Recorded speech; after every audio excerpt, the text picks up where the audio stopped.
Je vais faire une présentation rapide. Alors, grâce aux interventions d'ouverture, je vais pouvoir passer vite sur certains points, mais peut-être pour présenter le cadre de ce BTS, sa logique, sa construction, et bien évidemment, les collègues du groupe de travail interviendront successivement pour présenter à la fois le référentiel, les épreuves et donner des pistes d'organisation pédagogique.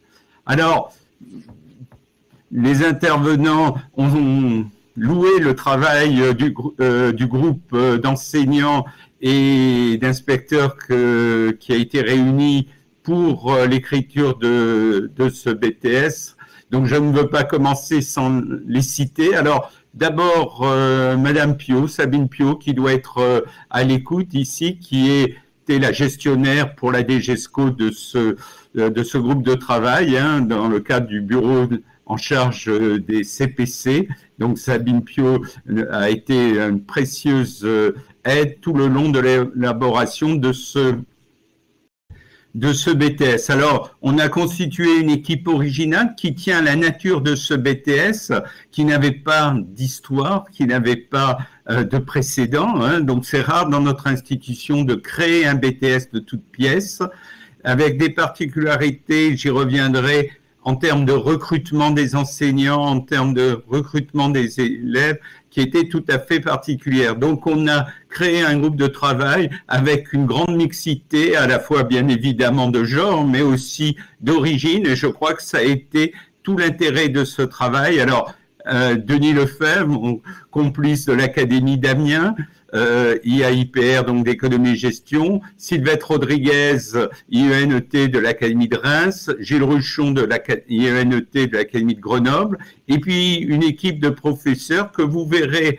tout à l'heure intervenir successivement avec d'autres, Nathalie Armand de l'Académie de Reims, Valérie Vaquer de l'Académie de Clermont, Yannick Moreau, qui ne pourra pas être là pour des raisons de santé, mais auquel on adresse un salut amical, de l'Académie de Grenoble, et Magali Tétard, professeure agrégée d'économie-gestion, spécialiste de droit, qui nous a apporté aussi son concours, et vous verrez que c'est un BTS qui a des ambitions, notamment dans le domaine juridique. C'est une nécessité qui a été affirmé par la profession, et donc le concours de Magali a été très utile pour structurer les éléments juridiques de ce BTS. Alors, je reviens très rapidement sur l'histoire puisqu'elle a été faite par Monsieur Poulain et Monsieur Ritter. Disons que pour ce qui nous concerne, c'est lors de la 11e CPC du 1er juin 2018 que nous avons commencé nos travaux par un rapport d'opportunité présenté conjointement par le président et le vice-président de la commission paritaire, donc par le représentant à la fois entreprise et à la fois salarié. Donc il faut le dire, nos diplômes de l'éducation nationale répondent à des besoins qui sont exprimés par la profession. Ce n'est pas une lubie du ministère de l'Éducation de créer un BTS, c'est vraiment répondre à un besoin, et je ne refais pas l'histoire de cette demande. Donc, la profession a identifié depuis plusieurs années un besoin fort au niveau du management intermédiaire dans les entreprises de sécurité privée. Et là, il ne faut pas qu'il y ait de confusion. Nous n'avons pas fait un BTS pour préparer les concours de la sécurité publique. D'ailleurs, il n'y a pas de concours de la sécurité publique au niveau BTS. Donc, il faut le dire aussi aux jeunes qui s'engagent dans notre BTS, le cœur de métier, c'est la sécurité privée, le management intermédiaire dans les entreprises de sécurité privée, dans toute leur diversité. Et on aura l'occasion d'y revenir, puisque nous avons l'ambition de couvrir à la fois la sûreté des personnes et la sécurité des biens, évidemment, la vidéosurveillance, la sécurité aéroportuaire, éventuellement même, on le verra, le transport de fonds, la sécurité rapprochée. Donc là, il y a un espace suffisamment vaste pour créer des opportunités pour nos jeunes, et nous n'avons pas vocation, même si nous avons travaillé en étroite collaboration avec les sécurités publiques, de préparer des jeunes au concours soit de la police nationale, soit de la gendarmerie nationale. Voilà, notre cœur de métier, ça a été affirmé par la CPC, renouvelé dans les CPC interministériels, c'est la sécurité privée. Et si des jeunes pensent qu'ils préparent leur concours dans le cadre de ce BTS, eh bien, c'est que quelque part, l'information est mal passée. Alors, bien évidemment, on ne crée pas un BTS pour des poursuites d'études, mais c'est vrai qu'on avait des jeunes très motivés titulaires du baccalauréat métier de la sécurité qui se trouvaient un peu bloqués dans leur désir de poursuite d'études, même si leur projet, c'était vraiment la sécurité privée. Et là, je ne vous cache pas que c'est un élément qui a été pris en compte, d'offrir aux élèves les plus motivés, ça ne remet pas en cause la finalité professionnelle du bac pro métier de la sécurité, qui donne d'ailleurs la carte professionnelle. On reviendra à plusieurs reprises sur la problématique de la carte professionnelle, mais donc il y avait aussi l'intérêt d'offrir une poursuite d'études à un certain nombre de jeunes titulaires du bac pro métier de la sécurité. Voilà, donc je ne reviens pas sur le groupe de travail, je l'ai dit. En revanche, ce sur quoi je voudrais insister, c'est vraiment la présence à toutes les étapes de notre écriture de référentiel et pas simplement l'écriture du RAP, de représentants de la profession, des agences de gardiennage et de sûreté humaine. Alors là, ce sont les anciennes organisations professionnelles qui ont été fondues dans la création du groupement des entreprises de sécurité, le GES, dont M. Paulin est le secrétaire général, mais nous avions à l'époque des représentants du SNES, de l'USP, des entreprises aussi, je pense en particulier à l'entreprise Triomphe et l'entreprise Médée. On avait aussi des représentants de la sécurité aéroportuaire et donc de leur organisation professionnelle qui est le CESA, des représentants de la vidéoprotection et de la vidéosurveillance, du transport de fonds par un intermédiaire de l'entreprise Proségur, et bien sûr, M. Belgueras l'a rappelé, des représentants de la police nationale, de la gendarmerie nationale, de la sécurité civile dans toutes ses composantes, y compris incendie. Voilà, donc vous voyez que sur le berceau de ce BTS, il y avait de nombreux partenaires qui ont été très utiles tout au long de notre démarche. Voilà, alors je passe sur l'ensemble des échanges que nous avons pu avoir aussi avec des organismes de tutelle. Monsieur Paulin a cité le CNAPS. Tout le monde connaît l'importance du CNAPS, notamment dans la délivrance des autorisations d'entrée en formation et la délivrance de la carte professionnelle. Et donc là, nous avons été tout au long de l'écriture de ce BTS en contact avec le CNAPS. On a trouvé des solutions pour la carte professionnelle sur lesquelles je reviendrai, mais vous avez entendu aussi comme moi la bonne nouvelle en quelque sorte de M. Paulin, qu'il puisse y avoir une carte professionnelle d'alternant et qui effectivement résoudrait un certain nombre de nos problèmes. Voilà, donc on a eu aussi l'occasion de visiter des entreprises de sécurité, de visiter des établissements et c'était important pour ce groupe de travail d'avoir ces retours du terrain. Voilà, donc je le répète, les conclusions de ce groupe de travail, ça a été un cœur de métier autour des prestations de sécurité privées dans des domaines variés, hein, je les ai cités tout à l'heure.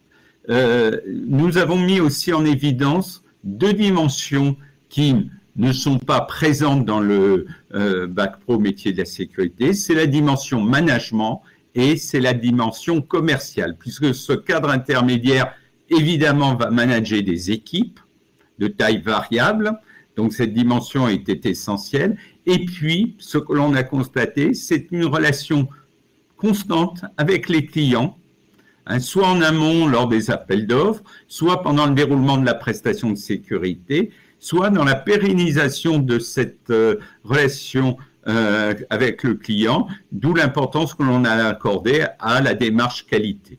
Voilà. Et puis, ça a été dit, mais on ne le dira jamais assez, la nécessité d'une relation constante avec les services de sécurité et de sûreté de l'État, hein, bien sûr, gendarmerie, police nationale, police municipale, sécurité civile, en particulier, eh bien, tout ce qui concerne la sécurité incendie, un SDIS, et pour la région parisienne, les sapeurs-pompiers de la ville de Paris.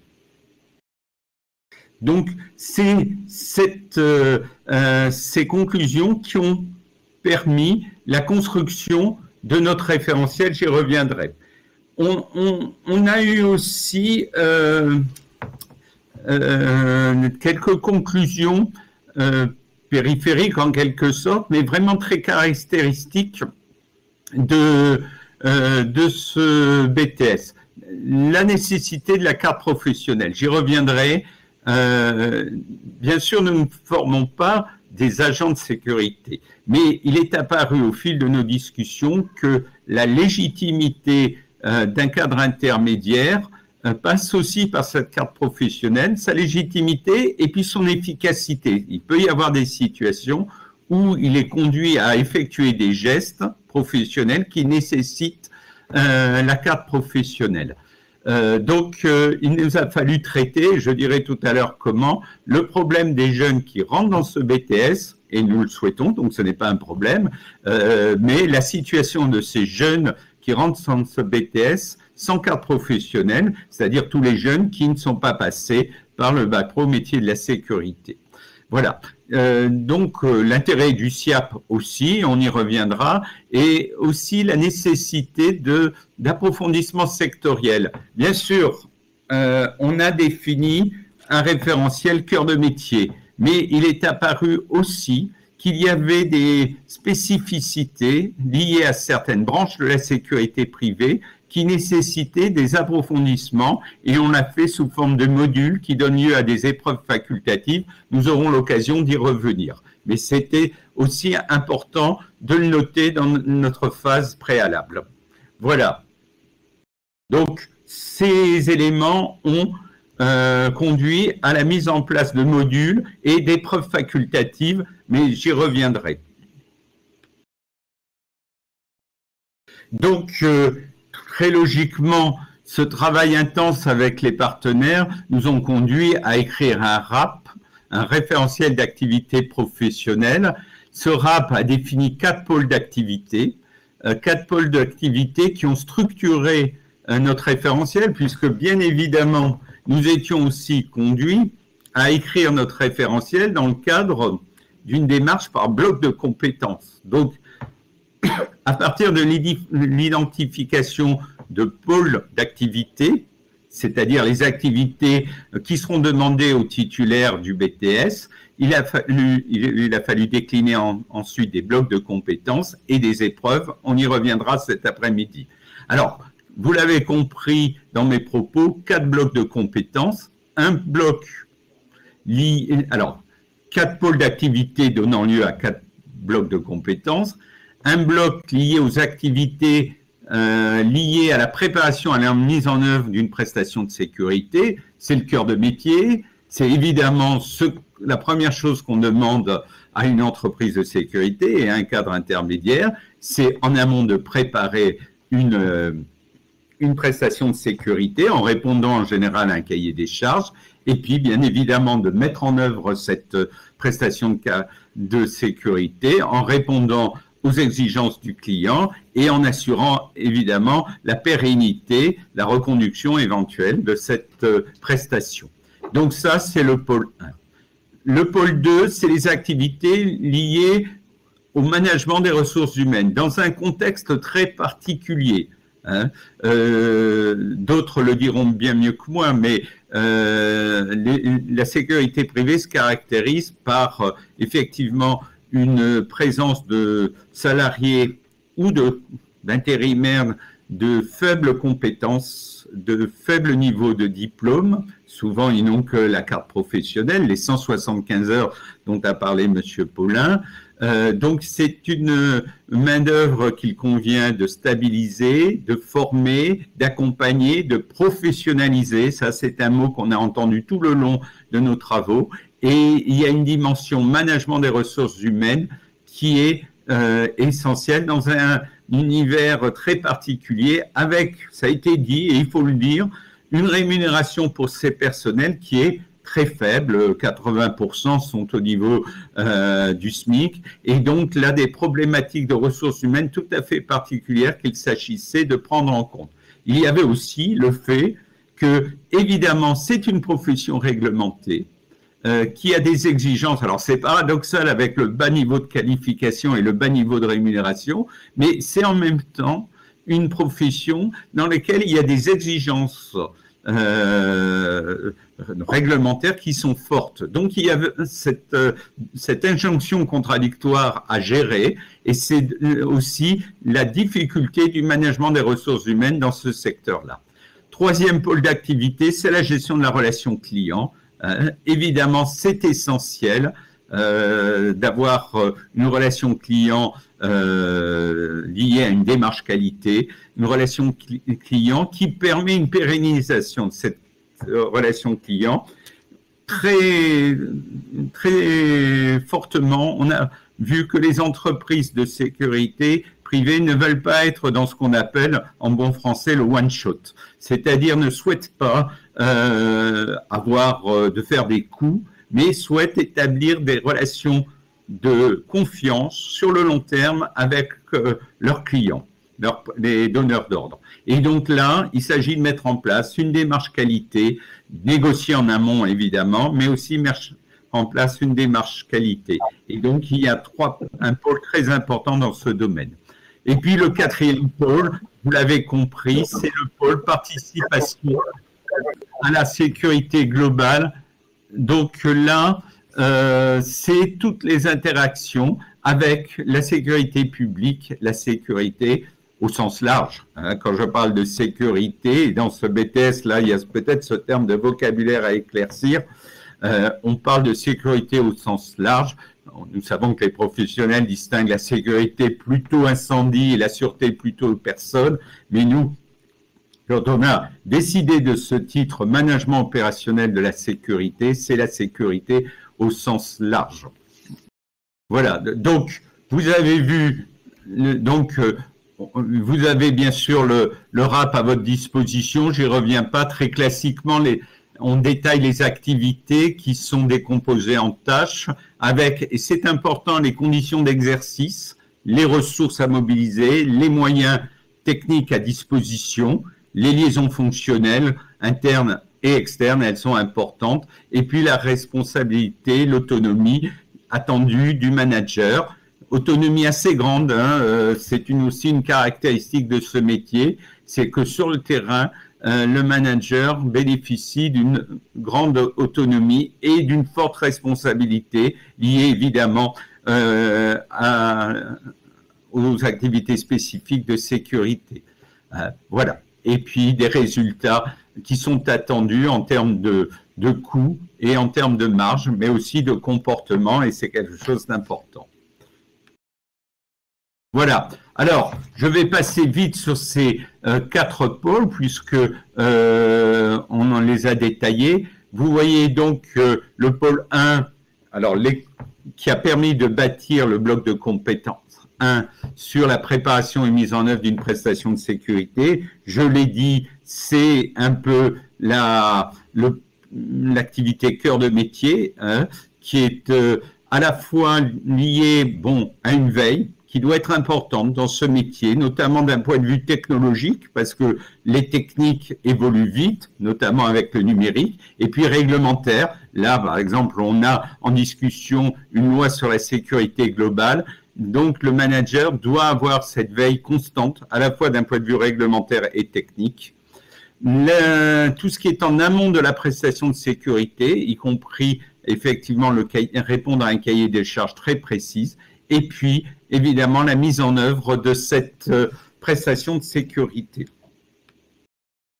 L'activité 2 liée au management des ressources humaines, très classiquement, mais dans un contexte très particulier, c'est l'organisation d'un service, la gestion du personnel et aussi, et ça a de l'importance, la gestion des relations sociales. Bien évidemment, c'est quelque chose de très classique dans nos BTS, où il y a toujours un pôle lié au management, mais ce qui est important, c'est le contexte qui est particulier.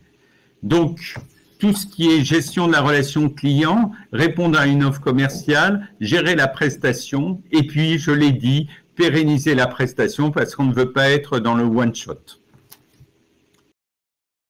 Et puis, dernier pôle sur lequel on reviendra en fin de matinée, c'est la participation à la sécurité globale. On a identifié deux activités assez différentes. La première activité, c'est lié à la prévention des risques, tout ce qui est en amont, évidemment, d'une crise, qui a pour but d'éviter justement cette crise ou cet incident selon l'ampleur de l'événement. Donc, ce qui est en amont, et puis aussi, et malheureusement, cela arrive plus souvent qu'on ne le souhaiterait, tout ce qui est gestion d'incidents, d'accidents, d'événements de crise, avec cette gradualité liée évidemment à un contexte qui peut être dangereux. Donc là, on a distingué ces deux éléments, la prévention et la gestion de crise. Voilà. Alors, sans vouloir anticiper trop sur le propos des collègues, naturellement, vous l'avez compris, les pôles d'activité vont se traduire en blocs de compétences.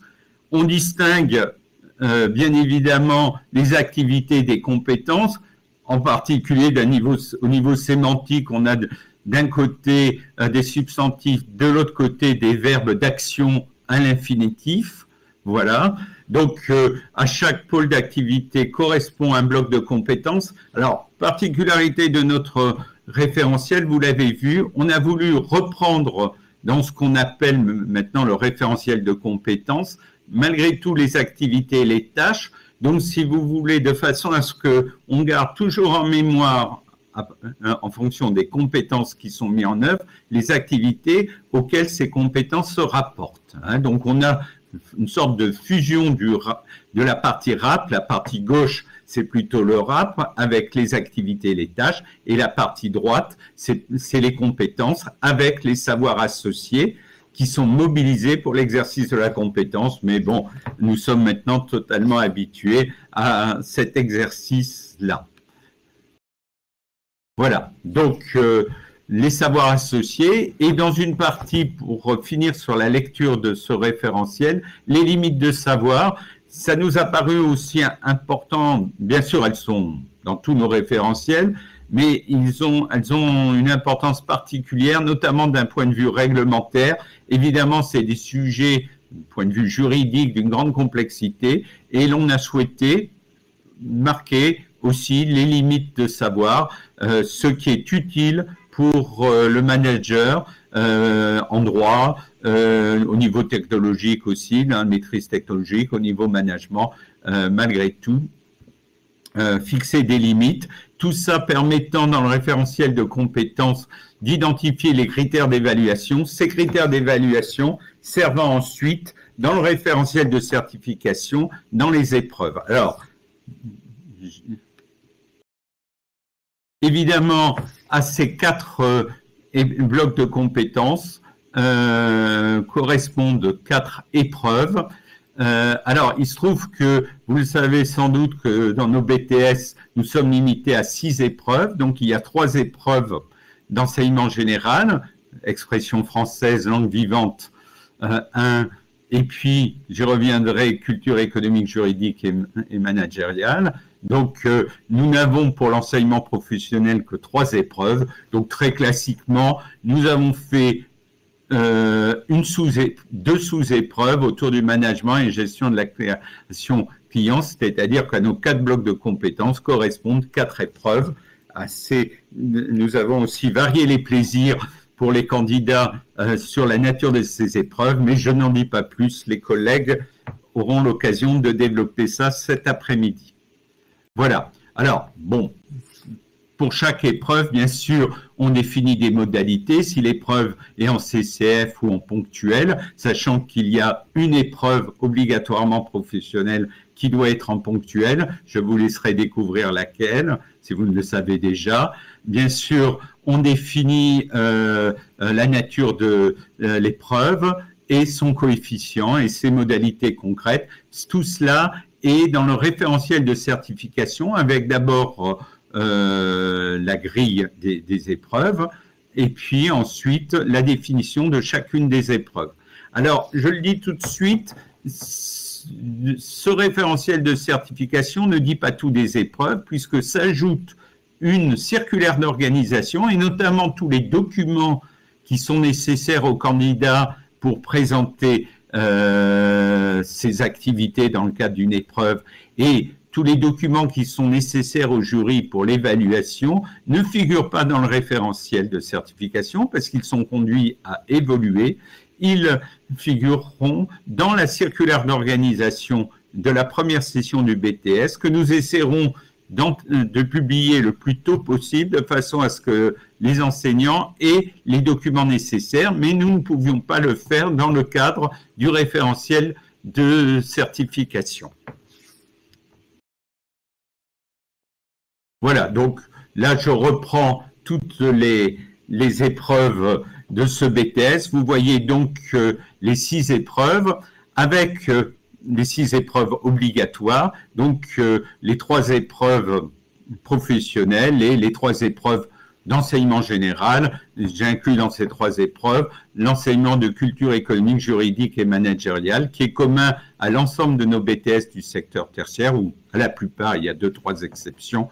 Voilà. Alors, ce qui est important, j'en dis un mot parce que ça va, je voudrais expliquer un certain nombre de choix. Nous avons été conduits dans ce BTS de faire des épreuves facultatives. Alors, une épreuve facultative classique qui est la langue vivante 2, hein, qui est offerte à tous les candidats au BTS. Donc là, rien de particulier hein, sur cette épreuve de langue vivante 2. Alors, je rappelle que pour les épreuves facultatives, ce sont les points au-dessus de la moyenne qui comptent, donc qui permettent peut-être d'avoir un peu plus facilement le BTS. Donc, il y a une épreuve facultative liée à la langue vivante 1, et puis 2 épreuves facultatives professionnelles, une liée à un module qui s'appelle surveillance humaine et gardiennage. Hein, vous voyez là que au titre que ça se raccroche à la carte professionnelle du même nom, et puis une unité facultative liée à un approfondissement sectoriel. Je reviendrai là-dessus. Donc, voilà. Oui, alors, je passe rapidement sur ces points-là. Je parle tout de suite des épreuves facultatives. Monsieur Paulin en a parlé. On a été pris par une contrainte forte qui a occupé une grande partie de notre temps. On ne regrette pas d'avoir utilisé ce temps à cela. Donc, ça me permettra d'ailleurs de revenir sur la finalité de ce BTS. C'est le cas de la carte professionnelle. Alors, bien évidemment, et nous en avons conscience, le recrutement naturel, un des recrutements forts de ce BTS sera les titulaires du bac pro métier de la sécurité. C'est normal que des jeunes ayant le bac pro souhaitent poursuivre en BTS s'ils veulent travailler dans la sécurité privée. Je reviens sur cette finalité du BTS liée à la sécurité privée. On ne fait pas un BTS parce qu'on attend le résultat de son concours de gardien de la paix, hein, ou son recrutement par un SDIS. On fait un BTS, métier de la MOS, management opérationnel de la sécurité, parce que l'on souhaite travailler dans la sécurité privée. Donc, on a ce vivier naturel. Mais on ne veut pas faire une formation cylindrique, c'est-à-dire que naturellement, tous les titulaires du bac pro vont au BTS et que, si vous voulez, le BTS soit la poursuite d'études sans autre forme de procès du bac pro. Alors, pourquoi on ne le veut pas? Parce que ça serait préjudiciable au BTS, d'une part, et ça serait, puisque là, certains verraient, je parle à la profession, le BTS comme un bac pro plus, en quelque sorte, et ça serait préjudiciable, et je tiens à le dire, au bac pro. Le bac pro a sa finalité, il a, d'ailleurs, beaucoup de jeunes s'arrêtent au bac pro pour passer les concours de la police nationale, de la gendarmerie. Donc, le bac pro a sa finalité et n'en voir que ne le voir que comme une préparation, en quelque sorte, une propédeutique au BTS, ça serait dévaloriser le bac pro. Donc, il est important que dans ce BTS, on ait un recrutement qui ne soit pas simplement un recrutement bac pro. On n'a pas fixé de quota, hein, on n'est pas dans cette démarche-là, mais il nous paraît important qu'il y ait des jeunes qui viennent d'autres horizons. Alors, le problème des jeunes qui viennent d'autres horizons, c'est qu'ils n'ont pas la carte professionnelle. Et, je l'ai dit en guise de préambule, un certain nombre d'entreprises nous disaient, mais là, il faut la carte professionnelle, non pas pour faire les tâches d'un agent de sécurité, mais pour deux raisons. D'une part, avoir la légitimité auprès des équipes. Voilà, c'est identitaire, comme on dit maintenant. Et puis, deuxième raison, parce que, bon, dans une activité de sécurité, le manager peut être conduit à faire des opérations qui nécessitent la carte professionnelle. Voilà, pallier l'absence d'un agent, un brûle-pourpoint. Et donc, cette carte, on nous a dit, cette carte professionnelle est nécessaire. C'est la raison pour laquelle nous avons prévu un module de 2 heures par semaine, optionnel, qui permet à des jeunes qui n'ont pas la carte professionnelle de préparer de développer les compétences liées à la carte professionnelle. Bon, on n'a pas fait beaucoup d'originalité, on s'est aligné en quelque sorte, et c'est un hommage qui fera plaisir à M. Ritter, sur le CQP APS. Voilà, donc les élèves suivent ce module. Comme c'est un module optionnel, ils ont une épreuve facultative et ils passent cette épreuve facultative, et s'ils ont la moyenne et s'ils ont le BTS, le CNAPS a accepté, ça a été publié au mois de septembre, que ces élèves aient l'équivalence de la dispense pour avoir la carte professionnelle. Donc là, quand ils sortent du BTS, avec le suivi, alors attention, obligation de suivi, hein, parce que je vous rappelle que pour la carte professionnelle, il y a une obligation de formation de 175 heures. Donc là, nous y sommes largement avec notre module. Obligation de suivi, moyenne à l'épreuve facultative, plus délivrance du BTS, équivalence avec la carte professionnelle. Donc, alors, on a même obtenu, et on remercie la profession, qu'un certain nombre d'élèves puissent passer le CQP. Par exemple, si à la fin de la première année, ils souhaitent avoir la carte professionnelle pour des stages ou pour un travail estival, ils peuvent passer aussi le CQP en candidat libre. Et ça, la branche l'a autorisé. Donc, ils peuvent passer en candidat libre le CQP. On a pensé aussi aux élèves qui abandonneraient, il peut y en avoir, ou ne souhaiteraient pas poursuivre le BTS, qui puissent avoir cette carte professionnelle, donc la possibilité de passer le CQP. Donc, vous voyez là un dispositif que nous conseillons de mettre en œuvre dans les établissements. Alors, c'est 2 heures par semaine sur les 2 années, ce qui fait 144 heures. Hein. Donc, avec les compétences communes, vous voyez, communes avec le CQP, on est largement dans les normes pour préparer dans de bonnes conditions ces élèves à ce module optionnel, eh bien, la possibilité donc d'obtenir la carte professionnelle à l'issue de leur formation, et même pour des cas qu'on pense particuliers, eh bien, d'obtenir, de pouvoir passer le CQP qui leur donnera, en candidat libre, qui leur donnera la carte professionnelle. Donc, on sécurise là le parcours grâce à ce dispositif.